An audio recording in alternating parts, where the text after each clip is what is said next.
ہماری خداوند یسوع کی انجیل مقدس مرکز کے مطابق اس کا چوتھا باب پہلی 20 آیات۔ اس وقت یسوع جھیل کے کنارے تعلیم دینے لگا اور ایسا بڑا ہجوم اس کے پاس جمع ہو گیا کہ وہ جھیل میں ایک کشتی پر چڑھ بیٹھا اور سارا ہجوم خشکی پر جھیل کے کنارے رہا، اور وہ انہیں تمثیلوں میں بہت سی باتیں سکھانے لگا اور اپنی تعلیم میں ان سے کہا، سنو، دیکھو بونے والا بیج بونے نکلا، اور بوتے وقت یوں ہوا کہ کچھ راہ کے کنارے گرا اور پرندوں نے آ کر اسے چگ لیا، اور کچھ پتھریلی زمین پر گرا اور گہری مٹی نہ ملنے کے سبب سے جلد اگا، اور جب سورج نکلا تو وہ جل گیا اور جڑ نہ رکھنے کے سبب سے سوکھ گیا، اور کچھ خاردار جھاڑیوں میں گرا اور خاردار جھاڑیوں نے بڑھ کر اسے دبا لیا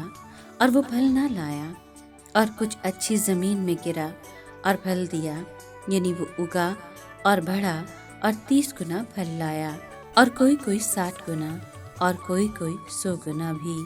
پھر اس نے کہا، جس کے سننے کے کان ہوں وہ سن لے۔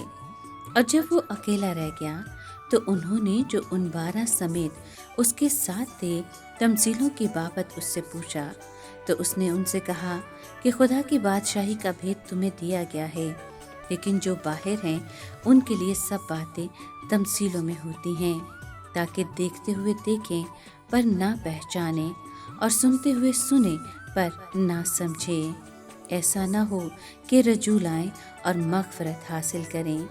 پھر اس نے ان سے کہا، کیا تم یہ تمثیل نہیں سمجھے؟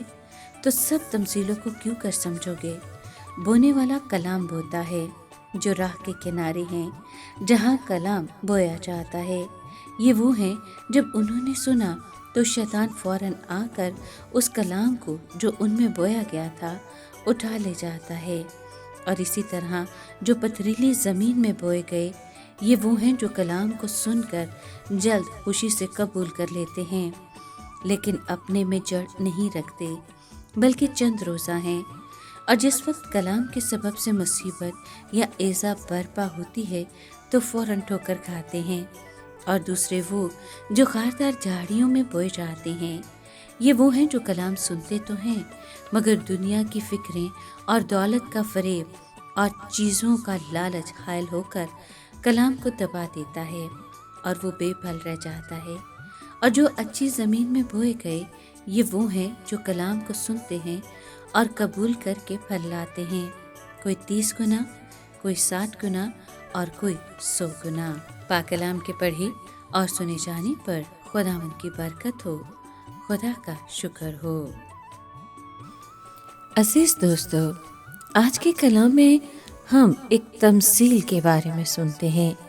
اس تمثیل میں بیج خدا کا کلام ہے اور بونے والا خدا خود ہے۔ وہ یہ کام اپنے خادموں کے وسیلے سے بھی کرتا ہے۔ اس تمثیل میں 3 مختلف حالتوں کا ذکر کیا گیا ہے۔ ایک وہ بیج جو راہ کے کنارے گرا، اسے پرندوں نے چن لیا۔ یہ وہ لوگ ہیں جن کے دل میں کلام جگہ نہیں پاتا، کیونکہ ان کا دل ہی تو زمین ہے جس میں بیج بویا جاتا ہے، اور جو پرندے اس بیج کو چن لیتے ہیں وہ شیطان اور شریر ہیں، جو اس کلام کے خلاف شک اور نفرت پیدا کرتا ہے۔ وہ اس کلام کو کبھی بھی قبول نہیں کرتے۔ پتھریلی زمین سے مراد وہ لوگ ہیں جو ظاہری طور پر کلام کی بہت عزت کرتے ہیں اور اسے پسند بھی کرتے ہیں، لیکن دل کے اندر اس دنیا کا لالچ اور محبت انہیں کلام کے قریب نہیں آنے دیتے۔ ایسے لوگ اپنی خواہشوں کو کلام پر زیادہ ترجیح دیتے ہیں اور بے پھل رہ جاتے ہیں۔ یاد رکھیں، یسوع مسیح انجیر کے درخت کے پاس پھل ڈھونڈنے گئے تھے تو پھل کو نہ پا کر اسے جڑ تک سکھا دیا۔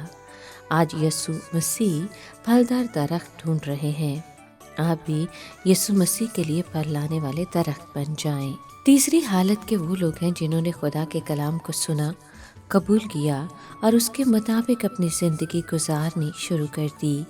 ایسی زندگیاں یسوع مسیح کے لیے 30 گنا، 60 گنا اور 100 گنا پھل لاتی ہیں۔ یاد رکھیں کہ پھل سے مراد راست بازی کے کام ہیں۔